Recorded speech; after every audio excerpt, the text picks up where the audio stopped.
Despite last season being an improvement for us, we still fell short of our goal after losing to the eventual Stanley Cup champion Vancouver Canucks. The reason for that loss, hotly debated, as has been every move and decision that we've made in both series that we've had in NHL 20 thus far. I don't really count the undrafted challenge because that blew up in my face.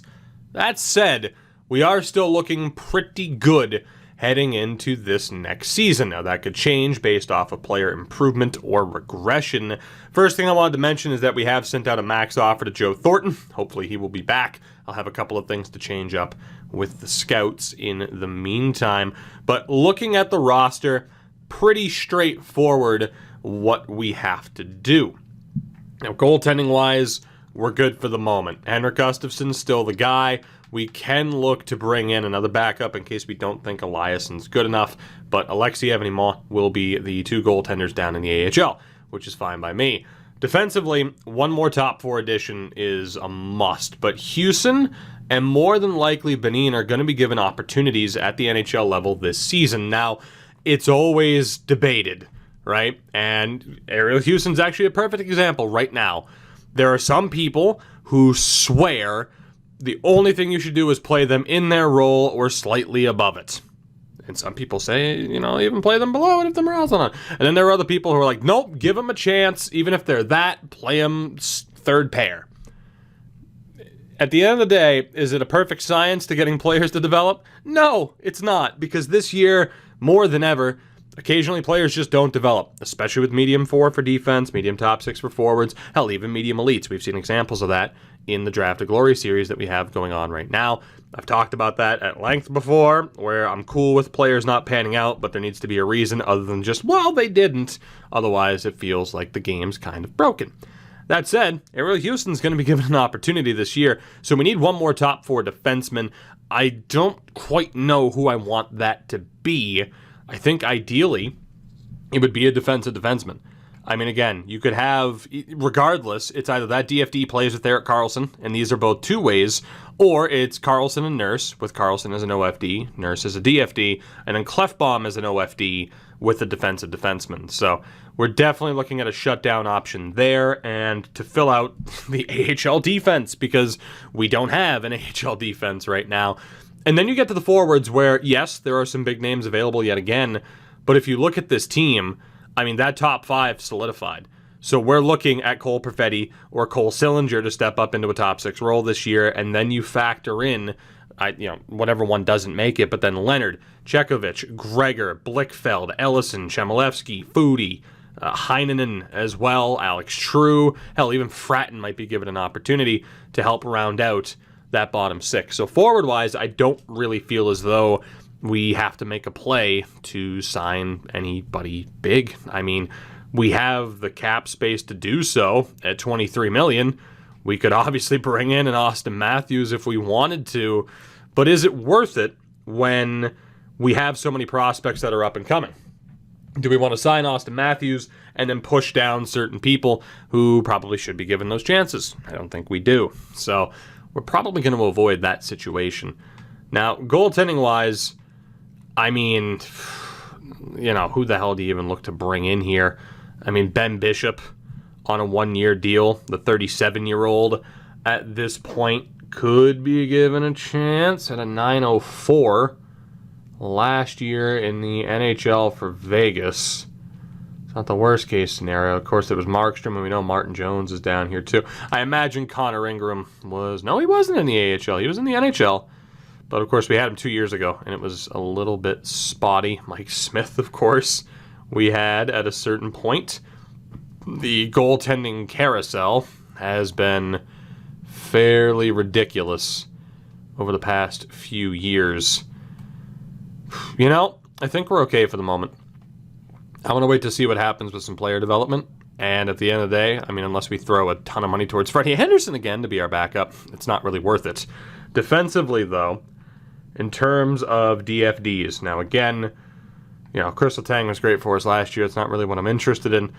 Noah Hannafin would be a hell of a defensive defenseman. And it might, in a way, that might be wasting his offensive talents. But, if you put him next to Erik Karlsson, Jesus, they should dominate. And then hopefully Nurse and God, why is his name escaping me? Oscar Clefbaum. Hopefully they would work out pretty well together. Otherwise, we're looking at Eric Cernak, who would probably, I mean, he is a DFD. He'd probably do pretty well next to Carlson, but I don't really know how well he fits in on the team compared to Hanifin. Connor Timmins is a really weird player, but apparently doesn't fit. Eric Gustafson does, but that's not who we're interested in. Nikita Zadorov apparently doesn't fit in with the team at all, so that's not great. Brady Shea doesn't really fit in. I think we're looking at Noah Hanifin here. It's Noah Hanifin or potentially Jake Muzzin as a slightly cheaper option. But the funny thing is, Hanifin's not looking for as much money as you think he would be. And Matt Grzelcyk as well, but he is certainly not a prototypical defenseman. Max Lajoie could fit in as well, but then you start wondering, okay, just how good are these guys? And then we have the likes of Carlo, Dylan DeMello, although we know that Brandon Carlo didn't exactly fit in. DeMello doesn't fit in either. So basically, do we want to throw money Noah Hanifin's way? And to be honest, I don't think that's the worst idea in the world, because while I will probably play him as a DFD, he could be played as a two-way as well if things weren't working out well and we had to shake things up. The only issue is, do I want to pay a defensive defenseman or someone who we're going to play in that role $5-6 million when we're going to be getting 20 to 30 points? Would it be easier to pay Jake Muzzin around 4.3 for the year, and he would presumably be able to do just as well of a job next to Erik Karlsson? I mean, anybody should be able to do a good job next to Erik Karlsson. And then again, forward-wise, there's not much that we have to do. There's really no reason to pick up any of these guys this year. We have that depth, or at least we need to see if we have that depth, and then if we don't, we go out and get another Matt Zuccarello or something like that. We're going to go after Noah Hanifin because we have the money to spend. He's really the only big money guy that I want to bring in. We'll give him the extra years is being viewed as a negative for him, which is surprising. 4 years really is the sweet spot for him. Let's go. I could go with more, and I'm going to. $6 million over the next 4 years. Now that is a rough contract. It's one that I can't help but think I'll probably trade at some point, but that really does solidify the top four on D. So that's really the only big move that we need to go with here.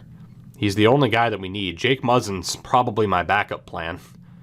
As Joe Thornton rejects, he just flat out did not want to be the associate coach. He wanted that head coaching role.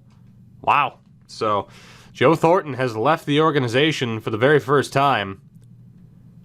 Since it happened. I guess the very first time wouldn't be the way to describe it. I'm shocked. Okay, he's not gone. He's still there. He said he went with another team, but he didn't. I don't want to lose Joe Thornton.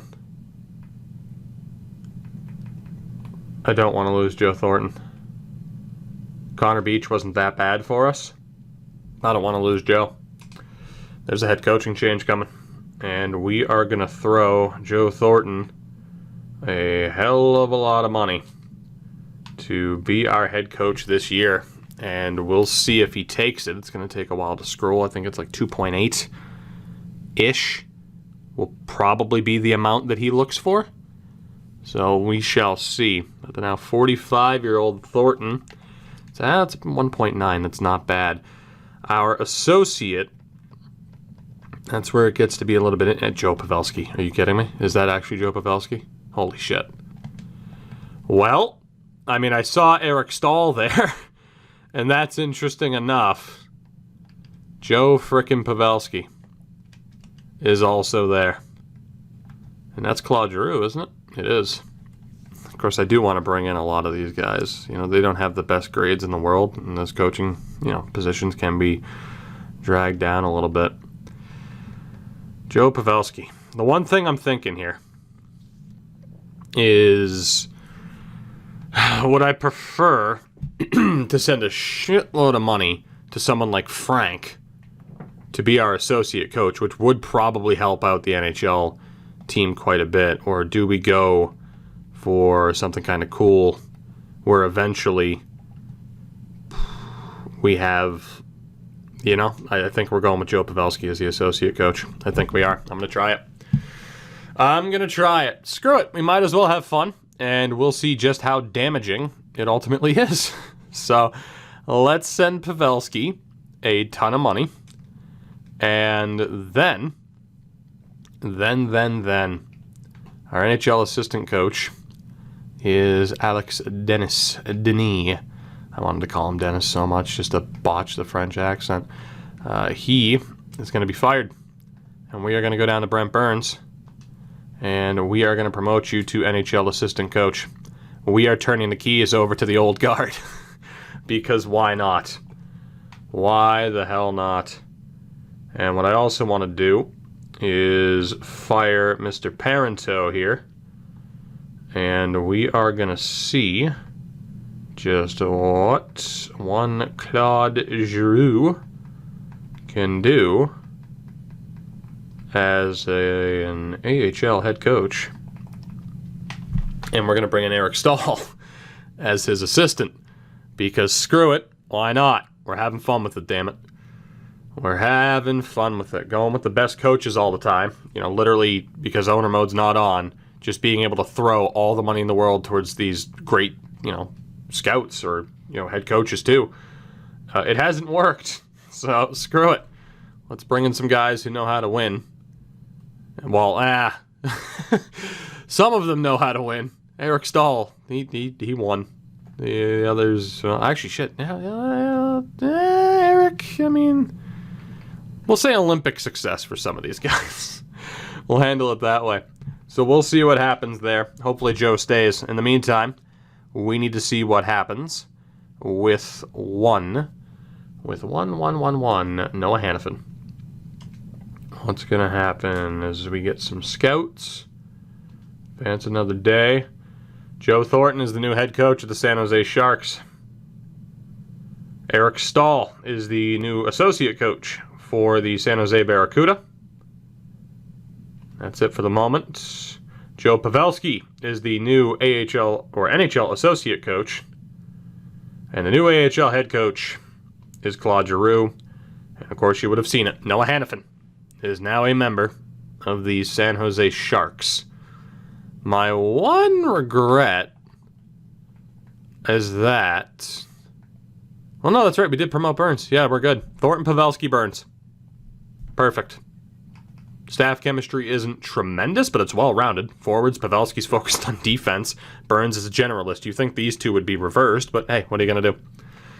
And then a lot of forward focus down in the AHL, and we'll see whether or not that has an overly negative effect. So just like that, we're now listed as champion status, which isn't that shocking, I would say. This should be another really good season for us. And then again, you look at that top four, that there's no way that can't be good enough. There's no way. But knowing this game, we're going to have a challenge ahead of us at certain points. That's all I can say. So, quickly, let's take a look at who's left. Mark Scheifele is still available. That is not what I would have assumed. Huh. Ben Bishop's also still there. Interesting. You know? Oh, Martin. Funny how life works out, isn't it, Mr. Jones? Some fucking nerve you have to ask for that much money, but then again, he did have a 9-10 save percentage. Martin Jones might just be a San Jose Shark again for next season. Oh, God, why not? And then defensively, like I said, we're giving some of our younger guys a chance, so we're going to miss out on some of these other players, which we have the assets to go out and get help if we need to. So the safe thing would be to bring in some help here. We have the money to do so, but if we bring in these guys, like if we bring in a Jake Muzzin, you're going to be scratched at the start of the year. You're just going to be. And that would be, actually, yeah, Muzzin fits in on the top 4. How do these guys fit in on lower pairings? All defensive pairings for Erik Gustafsson. He just disappeared on me so hard in the playoffs. And again, the healthy scratch, $5 million bucks. I mean, we have the option to do it, but that's pretty rough. Brady Shea could certainly be a two-way. He fits in on the penalty kill, which would actually be perfect. So we'd be looking at like Brady Shea and I don't even know who. Brian Dumoulin we know fits in very well. Yeah, I think we're going to trust some of our younger guys. And we're going to see how well they fit in. And we will fix up the roster accordingly, if need be. So, down in the AHL this season, we're going to bring in some vets. We are going to bring in Christian Folan. We are going to bring in one Eric Goodbudskin. We are going to bring in Joel Edmondson, even though you're a massive nerd. We're going to bring in Ben Sherratt. It's a good idea for Montreal, so why don't we? We'll bring in John Merrill and his amazing mustache. And let's go for Alex Petrovich and Dmitry Kulikov. And with that, we are good, pretty much good, to sim to the beginning of the season, although we do have the option to bring in a couple of forwards here just to play it safe. Let's bring in Blake Coleman. Because, I mean, he's going to light the AHL on fire, as he should. Antoine Roussel gets some veteran leadership down in the AHL. Let's bring in Josh Olivo and Casey Cizikas for the moment. Everyone else will hold off with. So, just some roster filler for the AHL. We're good to move forward. I am going to be declining every single trade. If I want a trade done, you will know about it, other teams, because I'll be the one to initiate it. So, let's get to September. As all of these guys... Oh, actually, someone just rejected. Doesn't matter who it is. We can just keep going. As I'm pretty sure Erik Gustafsson signed in Arizona and then was traded to Edmonton immediately. So, you know, I wonder if the AIGM got a warning about trading, my 2 cents. Don't trade someone the second you sign them. I wonder if the AI got that same warning that I would have. Call it a hunch. I don't think so. Defensive, or not defensively, but free agent-wise. Free agent-wise. Just to take a quick little scroll through. Just in case anyone was wondering where the top players went. Oh my god. Feel free to slow down the video by like 0.5. And that way, you can see pretty much where all the big names signed without it getting a little bit fuzzy. Martin Jones did sign with us, hilariously enough. But I want to get down. Man, Minnesota signed a bunch of people. Brian Dumoulin went to Anaheim. Bergeron and Charlie Coyle to Chicago. My heart. Freddie Anderson to Chicago. Letang to Edmonton. Kevin Fiala to Boston. Austin Matthews to Boston. Oh, God. Butts out in Beantown, am I right? All right. So, with that, all the big free agents are there. Let's sim ahead. We'll see what we're dealing with. And then simply put, the next episode, unless there ends up being a little bit of controversy, will be us simming through the season. Because it's all about the playoffs. That's all it's been about. And all it will continue to be about is the postseason. 5 years of being uber competitive. We've won 1 playoff series. It's not good enough. You know that. I know that. Regardless of the reasons for that fact, the goal is simple. Change our current reality. As the AHL team ended up signing a person or two. So contract-wise, we look at the goaltenders. Now we still have $13 million in cap space, which is beautiful. We are good to go. We'll see if Tavares is in junior, like it was saying he was going to be. Jenks is an interesting one, where again, do you sign him? Or do you just let him be? Then again, he's an OHL guy, but if he wasn't an OHL guy, what would you do, right? And then defensively, we're signing Bennin. We are signing him and giving him a chance. Let's do it. He's the only one, though. Although, Foligno at a 74, we'll give him one more season. Oh, actually, he can play AHL time. Strimbu can't. We're also going to sign Foligno and play him down in the AHL this year. Screw contract management. Fuck it. We'll give people chances. And then forward-wise, obviously that's looking okay. Unsigned. We don't really need anybody. Although, you two are good enough to play in the AHL, so you will. What about Valcourt's Chicoutimi? So we can't sign him. And then Coyle, we'll hold off on. We'll wait until people are about a 70.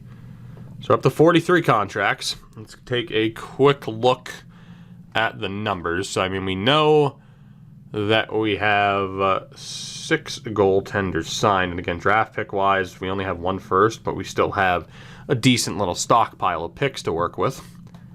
So, goaltending-wise, I mean, we are set. And then again, after this past draft, yeah, we have some pieces that could be moved.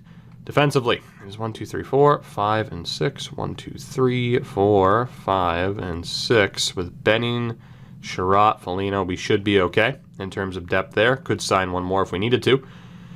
David Pastrnak is now a 96, for God's sakes. That's 9, 10, 11, and 12. And then 1, 2, 3, 4, 5, 6, 7, 8, 9, 10. We'll go 10 with Herbinen, 11. Okay, so 1 defenseman and like 4 forwards. And this roster is good to be set up. So that defenseman is not going to be very good because unfortunately there isn't anybody who's extremely good left at this point. We will bring back Mario Ferraro. Potentially? Or do we bring in a veteran? Do we bring in a veteran or Mario Ferraro? Ferraro would probably help in certain ways. You know, Tim Heed. Let's bring back Tim Heed again. Why not? And then forward-wise, for depth options, I mean, geez, you know what, the vets. Marcus Sorensen. We're bringing in veterans, damn it. They're going to win a Calder Cup off of veteran grit and youth. Kyle Clifford. Jordan Martinook. And, drum roll please, Barclay Goodrow. Welcome back when you inevitably sign that contract. So, let's sim a couple of days, get everybody signed and figure it out. Stop sending me offers. Stop sending me offers. As people be accepting. Yep, we're good to go. Okay, so our roster heading into season 6. This is what we're starting off with. Goaltending-wise, Gustafsson, who's an 86, and Martin Jones. Eliasson, Alexiev, Imont, and Tavares are there as well, although Eliasson will probably be bumped up to the NHL level. Defensively, it's not quite going to be that, is it? As we're bumping up Houston, we're bumping up Benin, and we'd still be over the allowable player limit. So let me go back over to forwards, where we'll be sending down Blake Coleman. Even though he is very usable at the NHL level, I don't want him. That's not why I signed him. So we will be having to bump up Edmondson or Goodbranson more than likely. Might bump up DeSimone. I don't know, we'll figure that out in due time. And then forward-wise, again, we have our 10, 11, and 12. Roussel and Levo can be sent down. And then it's a question, I mean, Ellison probably deserves a chance. Chmelevski, Heinonen. Out of these options, who the hell is going to make it, you know? Who the hell is going to make it? And then you still have True and Fratton.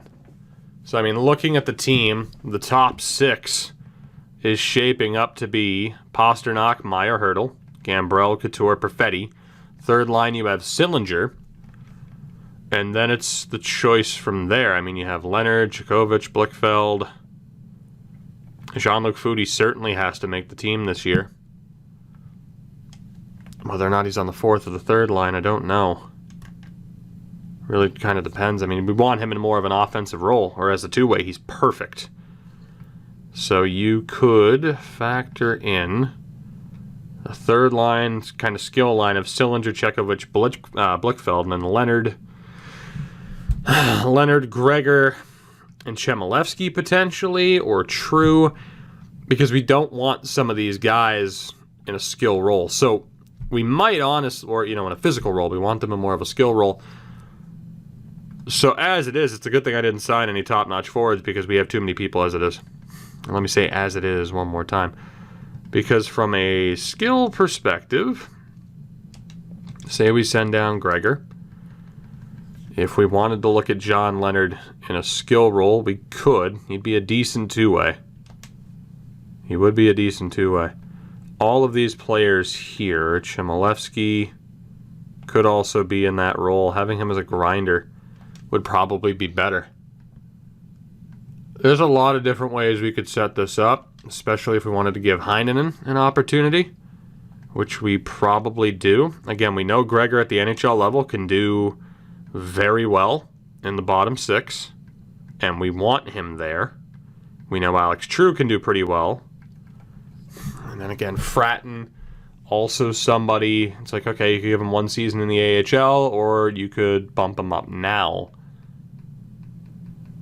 So out of this group, I mean, we have two spots, or two players too many. Who stays and who goes, and that's if we have Gregor and True down in the AHL. Then you look at Heinonen now, if we play him within his role, sure, AHLer. But a lot of people said, no, you can't do that. That stunts the development. And it might. So we play him at the NHL level. I mean, he can be a fourth-line grinder. While he does have a wicked shot, having him just hit the hell out of people is probably a good way to go. If anything, he might be the type of prospect to just get rid of, because he's physical and he has a good shot, and that's about it. It might be worth trying to get something back of value for him. Sasha Chmelevski, I mean, offensively, it's okay. The shot accuracy is pretty rough. He's well-rounded. He could easily be a fourth-liner for us. He did well last year. Ellison, we're going to want him on the third line. He's so well-rounded, you want him on the third line. Same thing. You want Jean-Luc Foudy on the third line. Blichfeld, in a top-9 role. Chekovich in a top-9 role. John Leonard can be in a top-9 role as well. And then you have Sillinger, who might be pushing for top-6 time if we don't give it to Cole Perfetti. So you could rule out Heinonen, unless, you could rule him out mainly because we'd probably want to trade him to make the most of his value. And then, obviously that way he's not being wasted on the fourth line, and we don't waste that value, and we fleece the AI while we can. So I can't help but think he has to be on the way out. Which then still in this group leaves us with one too many. And if you think here, I mean, Chmelevski, not that we have to have a grind line, right? But if we don't, Chmelevski's certainly out. Although he is well-rounded, but at 25, we probably want some of these other guys in. So, I don't know. Again, the defense, pretty straightforward at the NHL level. That's it, right there. That is the team that I'm probably going to start with. We're going to give Benin a chance. I mean, yeah, he's only 19. Houston's 21, though. Give both of them a chance. See how the hell they do. Maybe it does help their development. That top four should carry us. But we have to figure out forward-wise just what exactly we want to do, because we have too many good players for too few spots. So I'm actually going to leave it there. That way I can get your opinion on what you think we should do. We'll have the team set up and good to go. And again, the next episode will be the season sim, hopefully the full season sim, because I'd like to think this team isn't going to have too much trouble. Regardless of what we do, we should be stacked, we should be dominant, and we should be favorites heading into the playoffs again.